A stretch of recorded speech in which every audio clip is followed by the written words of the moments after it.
Hello, welcome back to Radio Free Gastonia, the internet's only source for really bad historical information. I'm your host, Alex Dave Cummings, also known as Naima Day. Boy, what a day. I mean, your girl correctly predicted the outcome of the men's Wimbledon championship. I knew it was going to be Sinner and Zverev, and it is, which we'll see later today. I did not predict that Lindsey Graham, friend of the show, friend of the pod, would fucking die. My granddad is, kind of a nut.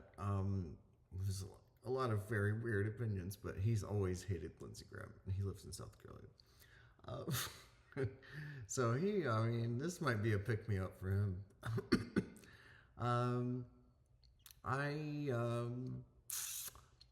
There's a term called quisling, which refers to people who kind of roll over for, an oppressive invading force. And seeing Ted Cruz do phone calls for Donald Trump when he had that stupid beard. Well, I don't mean his wife, but kind of a stupid beard. After Trump had just ridiculed him and said his wife was fat and ugly, you're actually you're a toady for him? And Lindsey Graham said that if somebody shot Trump in the fucking head, no one in the Senate would care. He said something like that before he was, again, a toady for Trump. So, I read Lindsey Graham's autobiography, which is very revealing. The intro is about him his dad owned a bar or something.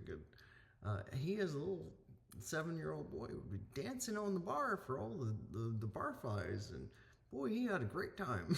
It's okay, sure. Anyway, so what's going on? Our situation with Iran seems to be in perpetual stasis. Trump really wants this to be over, but he can never admit defeat on anything. So I don't know. The Strait of Hormuz thing does not seem to be affecting the economy as much as people might have thought it would, but it is Iran's sort of checkmate. I'm no fan of the Iranian regime. Obviously, I think that they've been incredibly cruel to the people of their country and people who've had the misfortune to visit there. So I'm not defending them, but I do like to see a country stand up to the United States and just say, fuck you. We're not a little toy in your game. No. I mean, Iraq fell within a week. Because Saddam Hussein didn't have much of a actual organic base of support. In fact, he was, a Sunni leader of a majority Shia country. So and then there's the Kurds and everything else. Iran is a whole different enchilada. And they're when the Islamic Republic started in 1979, 1980. I'm really bad at math, but let's see, that's 20. Let's just say it's 46 years of an ingrained, rooted political culture. And again, I'm not saying it's great, but and also a really big country, quite a bit bigger than Iraq.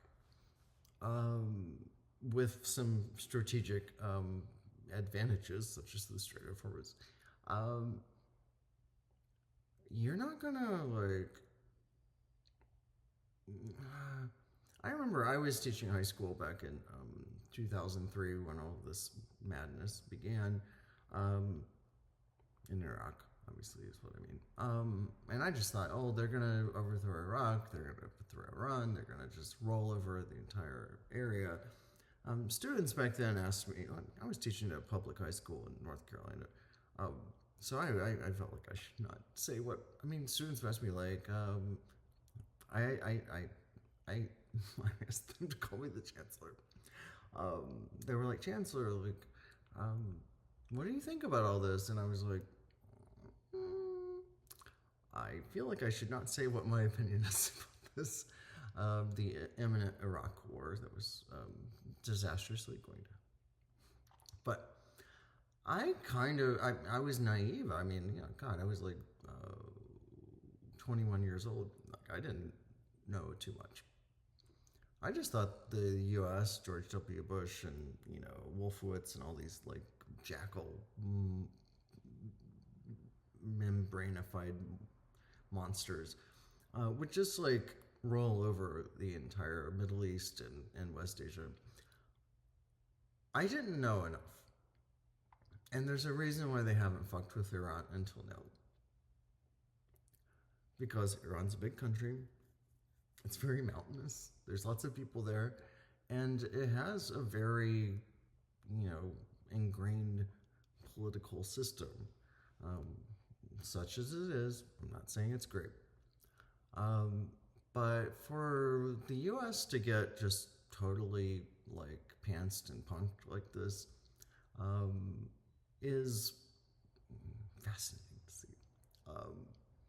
I don't know where it's going to go. I mean, Trump won on Tuesday. Trump will say, I'm going to totally annihilate every inch of land in Iran. And then the next day he's like, on Wednesday, he's like, oh, they're actually pretty cool. I like them. They're like, this is our president. We go to like the greatest American in all of history said, we go to war with the army we have. So, I don't know. It's everything is so strange. Not that kind of strange, but yeah. I don't know where things are going. I mean, I'm such a pessimist and fatalist that like I can't like imagine that anything good is ever going to happen. But like, it seems like it's heading in a liberal left-wing kind of direction. We have these, midterm elections coming up, which I will be, canvassing and participating in. But I don't know. The power of the evil is strong. People still love Trump. It's something I will never understand, but they do. And I mean, Georgia, like where I live, is really on a knife's edge. We've got 2 Democratic senators, which is like mind blowing to me. But and also a governor's race coming up, which who knows how that will turn out. The guy who got the Republican nomination is like a complete psycho. I in all my years of sort of following politics and writing and that sort of thing, I've never felt like more kind of like confused. I'm not confused, but just unable to gauge where things are going. It's really I want to use a sports metaphor, but a jump ball or throw ball, I don't know, something like that. I don't. It's really just up in the air. And I know that like I'm in my 40s. I'm getting older, and I work with young people. I see the idealism and the hope and the spirit of young people, and I also feel like this country's more diverse and more multicultural than it had been in the past. I think we could have a really great future if the people from, I don't know, the age 18 to 45 could like exert some influence on what's going to happen in this country. Um, and that time will come, but I really don't know where it is right now. Anyway, I'm your girl, and I might have mentioned before I had some health problems, but I think they're going to be okay. I do have the book streaming at the end of, excuse me, streaming at the end of the world, American Cinema in the Age of Chaos, that will be coming out from Rutgers University Press in spring 2027. We're still working on it, so it's not all done, but that will be coming out, and I look forward to talking a lot about that because I'm a movie nut. I love film. Like movies are my catnip. But anyway, I will see you guys next time on Radio Free Gastonia, the internet's only source for extremely good historical content. All right, I love you guys. Bye.